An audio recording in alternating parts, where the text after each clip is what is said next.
Patuloy po ang pagbagsak ng delikadong uson o pyroclastic density current mula sa Bulkang Mayon. Pero ilang residente ang bumabalik pa rin sa mga bahay nilang nasa loob ng permanent danger zone para po tignan ang mga naiwang kabuhayan. Ang live na sitwasyon roon sa pagtutok ni Ian Cruz. Ian? Pia, nagpapatuloy pa rin nga ang pag-aalboroto ng Bulkang Mayon. Pero ang malungkot nga, Pia, ay may mga kababayan tayong napipilitan talagang bumalik mula doon sa iniwan nilang mga tahanan sa loob ng permanent danger zone dahil nga sa pag-aalala sa kanilang mga ari-arian at kabuhayan. Kahit pa maulan, nagliwanag muli kagabi ang tuktok ng Bulkang Mayon dahil sa pagbagsak ng pyroclastic density current o uson. Mayroon ding rockfall na nagmumula sa summit ng lava dome. Nasa alert level 3 pa rin ang bulkan. Sa huling tala ng PHIVOLCS, nagkaroon ng 150 rockfall events, 90 pyroclastic density currents o uson at aabot sa 195 tons naman ang ibinugang sulfur dioxide o asupre ng bulkan. Kaninang umaga, maulap ang papawirin pero ilang beses sumilip ang bulkan. May puntong kita ang usok mula sa tuktok nito. Gaano nga ba kadelikado na mahagip ng uson?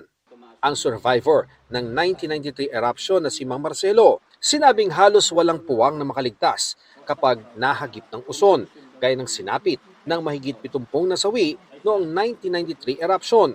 Matakbo silang ganon, patay na sila, ganon ang posisyon. Tumigas na itong lahat na katawan nila. Pero wala na siyang, patay na talaga. Yung iba naman na namatay, parang nasyak sila, nabigla lang, nakaganyan sa kamay nila. Titigas ka na. Tigas na, patay na talaga. Sa bayan ng Kamalig, umaabot na sa 209 families ang nasa dalawang evacuation center.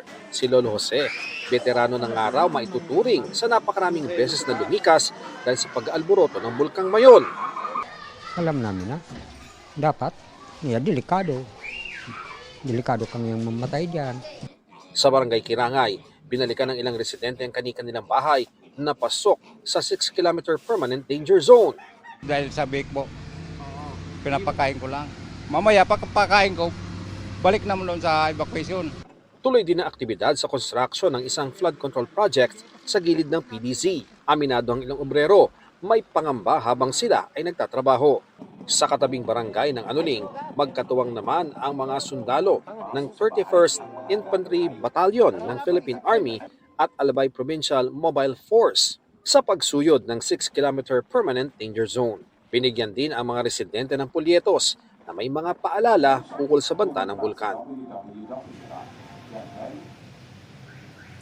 Pia, ayon nga doon sa mga nakausap nating sundalo at pulis ay pipilitin nilang mapalabas mula nga doon sa permanent danger zone ang ating mga bumabalik na kababayan para nga iwas peligro habang may banta ng pagputok ng Mayon volcano. Balik sa iyo, Pia. Maraming salamat, Ian Cruz.